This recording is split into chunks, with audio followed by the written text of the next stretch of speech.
Hey everyone, welcome back to the Trendcrusher podcast. I'm Peter K. On this episode, I've got Eric Jarrin from deathcore pioneers Despised Icon.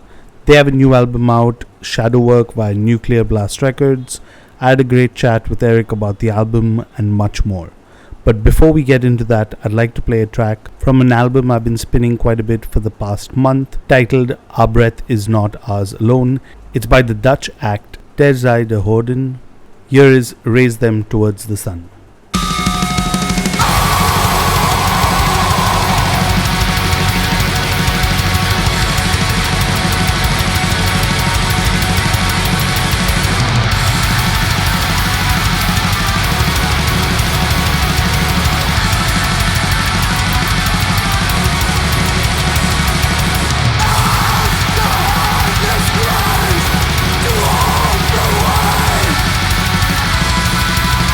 This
And that was Raise Them Towards the Sun by Terzij the Horde of their album Our Breath Is Not Ours Alone, out right now via Church Road Records. As always, link in the show notes. And now on to my chat with Eric from Despised Icon. Hi, Eric. Welcome to the podcast. Hey, Peter. Thanks for having me. So, we're speaking ahead of the release of your seventh album, Shadow Work, which is going to be out via Nuclear Blast Records. Initial thoughts on, doing press around the album. It's been 6 years since your last album, Purgatory. How does it feel? It feels amazing. I mean, putting out an album and launching it into the universe is always a great feeling. I mean, we've been working on this one for quite a while now, so yeah, it does feel great and very, very anxious to share it with the world. Awesome. And, as we speak right now, you'll have three singles out from the album. Uh, what are your reactions to the response that y'all have received, right? And especially a band like yours who's got like a history. Um, any feelings on the response so far? Yeah, I mean, it's honestly, response has been amazing. I mean, we weren't expecting that much of a reaction. We're actually quite overwhelmed with the positive reviews and the comments. Nowadays you scroll through the comments on YouTube and you look for the negative ones, and they are very, very few. So that's a good sign, I guess. Yeah, and I think like if you look at platforms like not only just YouTube but also Reddit and things like that, that's where people are like completely unfiltered with their feedback. But just to talk a bit about Shadow Work, because I was reading about it, and this is because of an interview that Alex had done, your vocalist, where he talked about it being based on a concept coined by the psychoanalyst Carl Jung. At which point did he bring the concept to you, and what was your thoughts on, just kind of basing the album around it? If you could just take us back to that moment. Oh, well, I think early on the writing and the crafting of the album, Alex, he he had this idea of writing lyrics about introspection and inner look into your inner self and he was going through this change in life where he was definitely going to put aside a full-time musician career and focus on a home career, so he did a lot of introspection. So yeah, I'd say early on in the making of the album, that concept came in, and him and I wrote like 95% of the music together. So it is a very personal album for the both of us.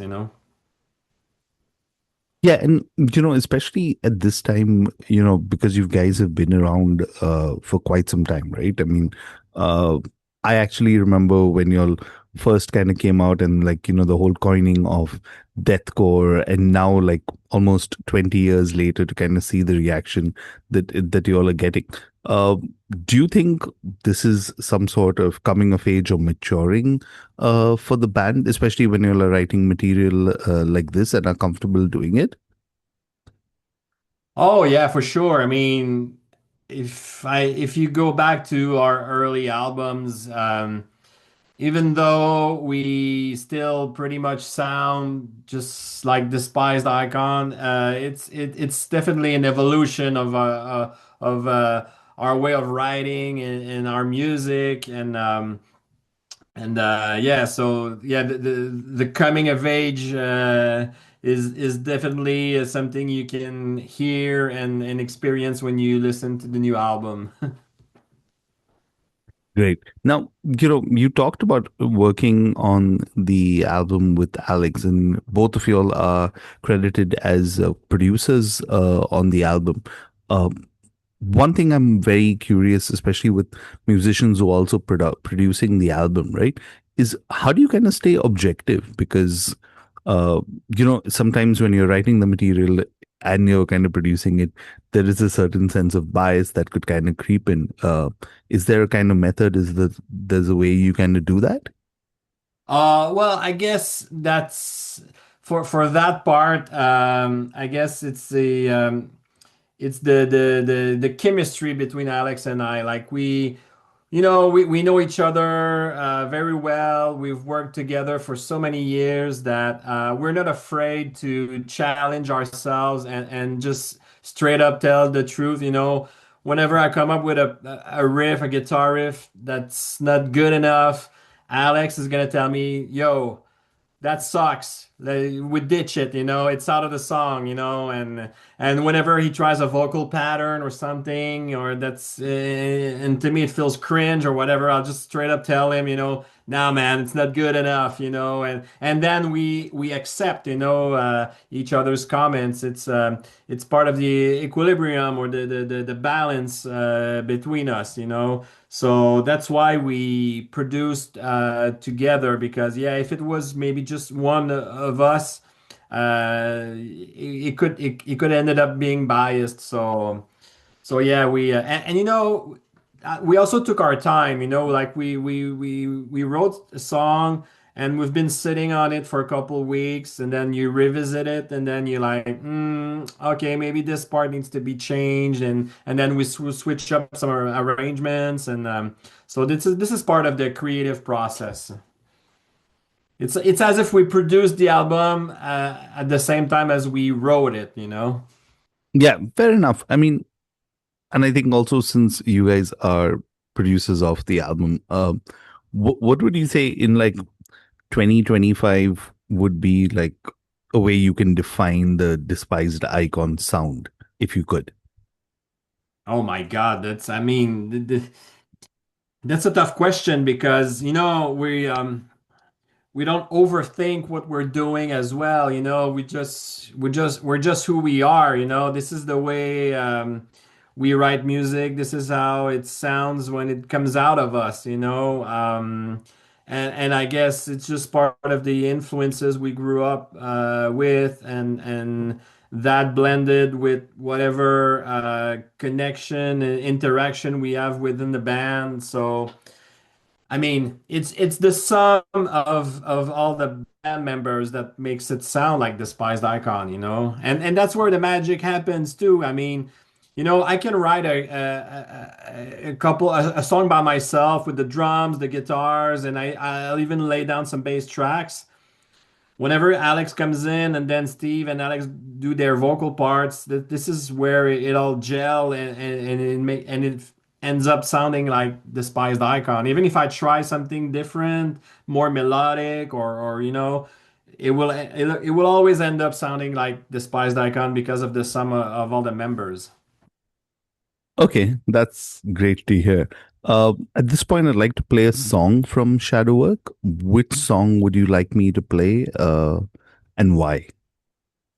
I guess for this time, I'd go with something that's a bit different from what people are used to hear from us, because we've had time to experiment, and we have this song called "In Memoriam." It's one of the songs I wrote by myself, and we even have a guest a keyboard player from Australia. Her name is Mystique. She did some orchestration with her keyboards over the song, and I think it opens up a completely new dimension for a band like us, because we're used to have like the straight up hardcore parts or the death metal parts.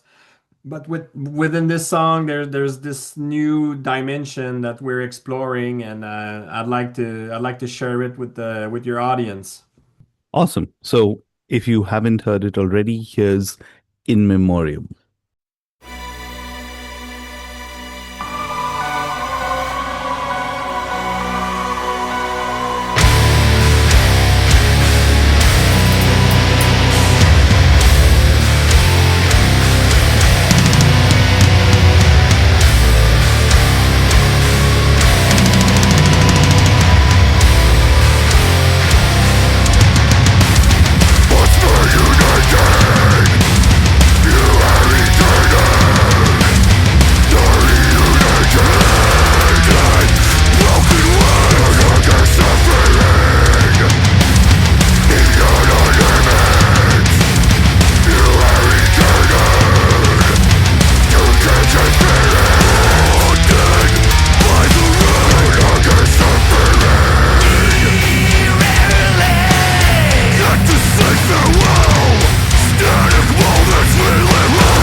in memoriam of Despised Icon's upcoming album, Shadow Work. And I've got Eric from the band with me.